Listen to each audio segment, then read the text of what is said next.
Everybody, it's me, your buddy Dave from thedarkstuff.com and the Dark Stuff channel on YouTube. Thanks for checking out my new video. And this week's video is a new release roundup, 4 must-hear new release albums coming up right after this.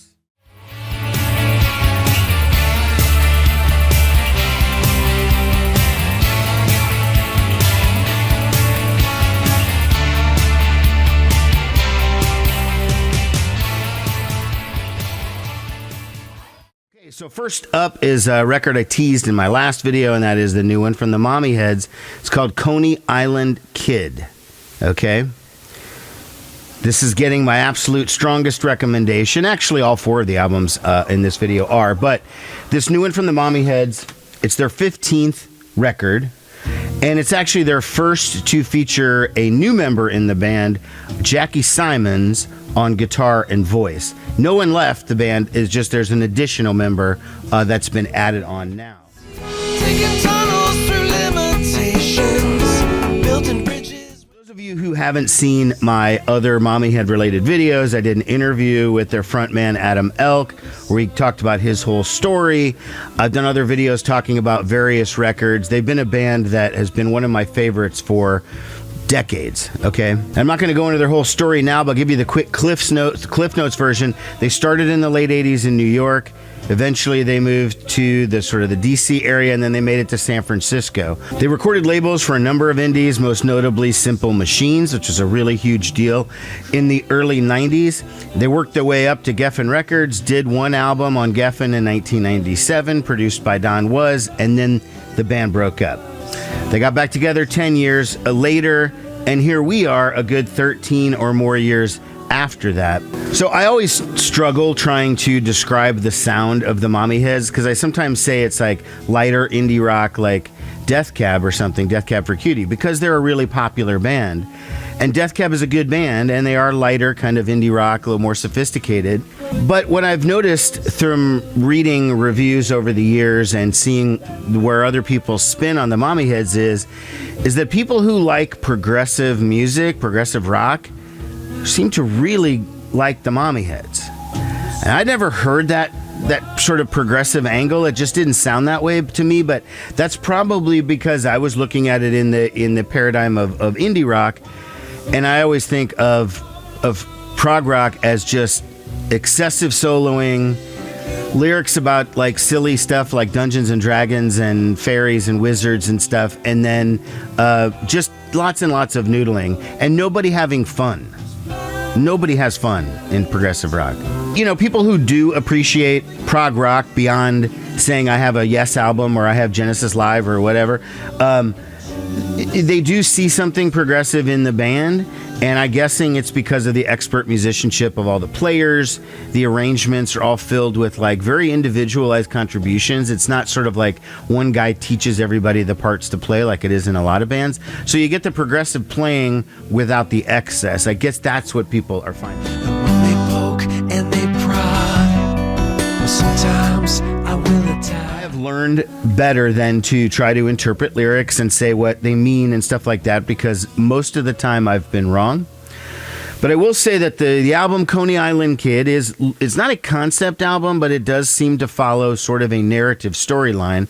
And on the one hand, you could say, okay, well, Adam Elk, who wrote 9 of the 10 songs, was from New York, and Coney Island is in New York, and maybe this is looking back on his life. Okay, maybe, okay. But I don't necessarily see it as that like linear. I think on the one hand, the songs seem to be both looking forward and backward simultaneously, if that's even possible. That's why it's hard to pinpoint what the songs are about.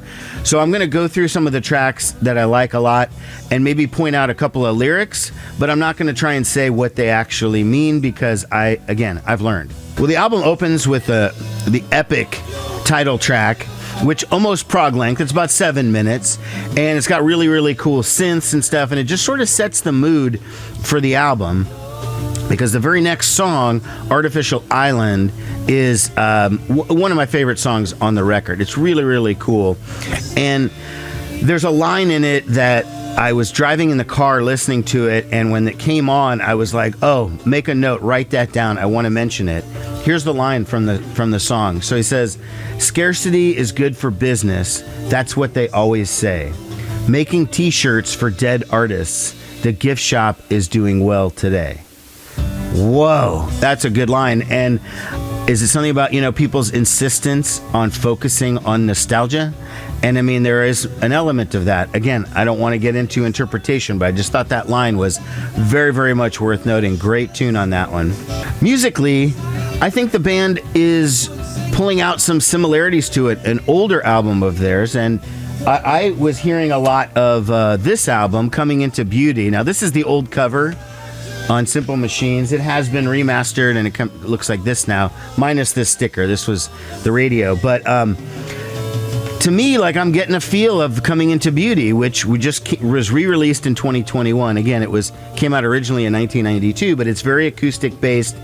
It's got that old kind of quirky Mommyheads feel, which has largely been they moved on from that, I guess, is what I would say. Now, it's not them doing a retro thing or retreading areas that they've already been. I just think it's inspired.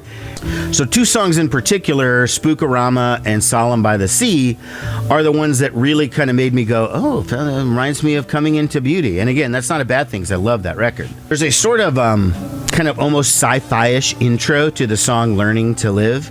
And every time I play it, my cat Blackie O freaks out when it comes on and starts running leaves out of the room like as fast as she can. It's absolutely crazy. And then there's the line in there where it goes, "Squeezing every moment as if it was your last alive." And I'm like, do you understand these lyrics, cat? Like, what are you crazy? There's a video for the song Why Aren't You Smiling? It's a cool video, self-made by the band. They directed it and filmed it and stuff. And the general idea that I'm getting from listening to the lyrics, because one of the worst things you can hear, somebody will come up to you and be like, "Hey, why don't you smile? Why don't you smile a little more?" Right? Women hate it, first of all, and as a man, I hate it too. Someone tells me, "Hey, you should smile." You should shut the fuck up, first of all. I think the question kind of being asked is like, when life just hands you a big pile of shit, why aren't you happy to take it? Just smile. Just accept what you got, And it's like, nah. That is one big pile of shit. The album closes with a really awesome song called Soul's Aquarium. And the vibe I'm getting on that one is just sort of like, well, I think of aquarium and fish swimming in an aquarium and people coming to look at them. They're sort of staring at you, observing you like you're a zoo, basically, in water. But this is an aquarium for your soul. So your soul is on display and other people are coming to look at it. And there's the line in this, and this is really awesome. He goes, "I'm content because I'm fed, and I no longer try to run. I sleep when I am told, or from a tranquilizer gun. When they poke and they prod, sometimes I will attack, but the real story's in the eyes of the creature staring back." What? Wow. And that's just one of the cool lines in the phrasing in the song. It's so good. Okay, I'm going to wrap up here my review. Just to say, my favorite songs on the album, Artificial Island, Learning to Live, Coney Island Kid, Soul's Aquarium. But again, they're all great. This album will be a serious contender for Album of the Year when I make my top 10. I know in 2021, their album Age of Isolation was my number 1, so it's not inconceivable for it to happen. But again, Coney Island Kid by the Mommyheads. Excellent. No, I don't have wings, I can't fly. Next up is the new album from Esmé Patterson called Notes from Nowhere. Folks, man, I wasn't prepared for how good this was going to be. I mean, I already love the artist, but still, sometimes when you like an artist, they can still surprise you with their level of achievement. And this new one is just peaking on so many levels. First started hearing Esmé Patterson's music from her 2016 album, this one called We Were Wild. It's an awesome record. Although I've heard Esmé say that she's not really fond of that record, or at least the arrangements on it or whatever. Too bad. I mean, we'll have to agree to disagree on that one. I was introduced to her through that album. I subsequently went back and got this one, All Prince's Eye, her debut, and another record called Woman to Woman, which is actually framed on my wall because she signed it, and so I can't pull it off and show it to you, but great stuff. But it was like a really, really bright light in a really, really dark time for me. And because Esmé Patterson was from Colorado, she would play Omaha all the time. I mean, Omaha is always on the way out from Colorado or on the way back. So I saw her like 4 or 5 times in a 3-year span. I saw her at the Waiting Room. I saw her at Reverb. I saw her at the Sydney. I saw her at the Hi-Fi House. I mean, just over and over, just all sorts of places. We hung out a little bit, once or twice, just to chit chat or whatever. Always very sweet, very nice person. And I think that her beautiful voice, her beautiful words, and even her beautiful face just made the constant bummer of that Trump era more bearable for me. Now, I explained in another video that Esmé Patterson really got screwed on her last album, There Will Come Soft Rains. And I always refer to that wrongly. It's called There Will Be Soft Rains. It is There Will Come Soft Rains. She signed to a major label through BMG, and the album was scheduled to come out the 3rd week of March of 2020. That is when the lockdowns happened, and it kind of fucked her in a big way. She couldn't tour for a year and a half, and it kind of ended the record, soured the relationship with the record company, and she's no longer affiliated with BMG. So this new one is through Sometimes River, which I think is her own label or her affiliated label. Oh, you know life moves in circles. I actually think this new album, the production is better than the last one. I thought that There Will Come Soft Rains, it's a beautiful album, and I love those songs, but I didn't like the production as much. I didn't like the arrangements. I think that I'm glad that she's moved on from using the band Tennis as their producer, as her producer, because I don't know, I didn't like the meshing as well. Whoever's working on this new one, aces. That is so much better. So it would be certainly understandable for Esmé to be in kind of a dark place in terms of her perspective and where the lyrics are coming from, where the songs are coming from. I mean, not only do you have this situation where we have a worldwide lockdown and everybody's forced to stay at home, and you can't get out there and work, and you can't do what you want to do, and you just had this major... Okay, so thematically, I'm seeing that there is... it's about sort of being in a very, very, very dark place, but not losing hope, right? To walk in the dark, you must carry a light. That's a line that she says in the song Circles. And I think that really is the kind of theme. She is trying to be that light in this overwhelming darkness. So the record opens with a track called Mother Nature. It's like a soft, sort of very pretty vocal chants, her ethereal voice coming in, and she says, she comes to me all day long. She comes to me all day long. And it's just very atmospheric and pretty and everything. And then it moves into Coming Down, which is the album highlight, in my opinion. She says, over and over in the song, I've been coming down from a high, I've been coming down from a high, and no, I don't have wings, so I can't fly. And then there's the line later on where she says, you got to come down sometime. And, wow, I mean, I'm getting a little verklempt here just talking about it. It's so good. You're verklempt, I'm verklempt. I think the song Bend versus Break is really her statement about all this is going to bend me, but it's not going to break me, right? It is not going to happen. It's dealing with trauma, personal, professional, whatever, and just not letting it break you. And maybe it was about the BMG COVID situation. Maybe it's about something completely different. I mean, like I said, I don't like to interpret lyrics, but Esmé did relocate from Colorado to Nashville over that period, so maybe there was something else going on. Maybe that's what it's about. I just don't know. I mentioned the song Circles earlier, a really beautiful song. And again, the line, to walk in the dark, you must carry a light.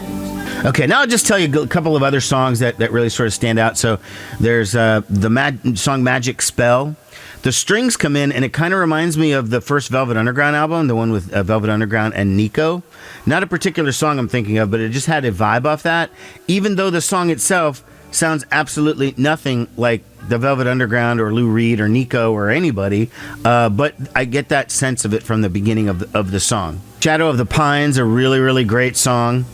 Comes in and it starts off sort of like an old, like folk traditional, right? Like something you've heard, like your grandparents used to sing it or whatever back in the 40s or whatever. And then it stretches out into this like kind of epic, like long song for about 6 minutes with this really awesome fuzzed out guitar solo at the end. And it's like you almost forgot that it started off as this sort of folk traditional at the beginning, and now you're just into this like crazy noise solo. It's really awesome again. The album closes on the optimistic note with Working Together, which is just an ode to just getting along with one another. Just, you know, it's a really simple statement. We're not going to get past this if we don't do it together. So, favorite songs on Notes from Nowhere as I get myself together. Coming Down, Ben versus Break, Kinda Like Praying, and I guess I would say Circles too. It's awesome.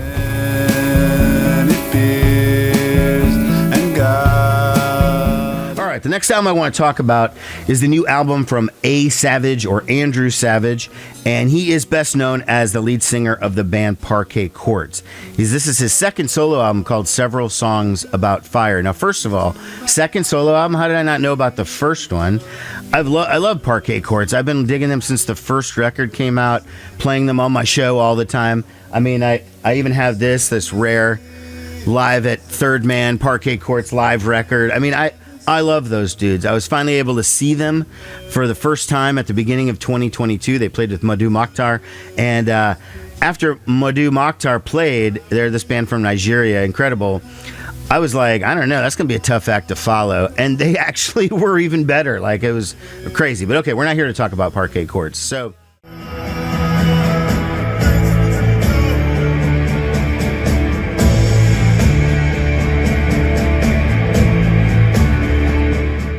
Andrew Savage of Parquet Courts. He's doing a solo album. It is definitely different than Parquet Courts, as you would expect. If he wanted to do another Parquet Courts record, he'd just do it.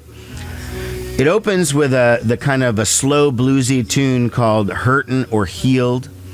And it's really nice. I mean, I happen to like his voice, so I don't see it as a drawback. I've read a couple reviews where like, whoa, when you strip it down, it's just not, whatever. I mean, it is what it is, and I happen to think his voice is really good. So after that, it kind of rolls into the most rocking song on the album, or maybe the most Parquet Courts-ish song, called Elvis in the Army. Also, the song David's Dead is pretty much a rocker. Sounds like Parquet Courts, but I'm not that fond of the title, so I don't want to talk about it.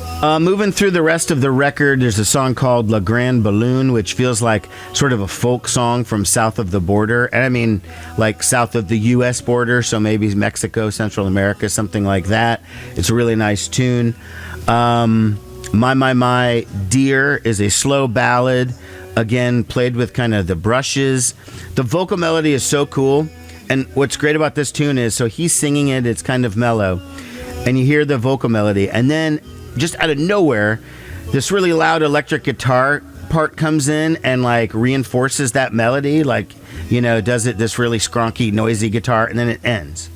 Then it comes back. And then 3/4 of the way in, then Andrew Savage is joined by a woman who sings on a couple cuts of the record. And that's the problem getting things digitally, is you don't get all the credit. So anyways, so a woman starts singing along, and so there's him doing the melody line, her doing the melody line, then that guitar part comes back, and it seems to surprise you every time. You think you can predict it, and then you can't. That one is a really cool song. A tune called My New Green Coat, which kind of had a slower sort of jazzy feel, and it almost reminded me a little bit of Nightclub Jitters by The Replacements from the Pleased to Meet Me record. Great tune. So, bottom line is, if you like Parquet Courts, you're probably already pretty cued into this record. You're probably going to like it. It is slower. It is different. It's like bluesy, folk-based, or whatever. It's not the same as Parquet Courts, but you're already there. If you're just looking for a nice, relaxing kind of singer-songwriter-y stuff with kind of unique arrangements that aren't the same tired old folky stuff that you hear all the time, this might be a record for you. My favorite songs: Elvis in the Army, My Dear, and Out of Hope.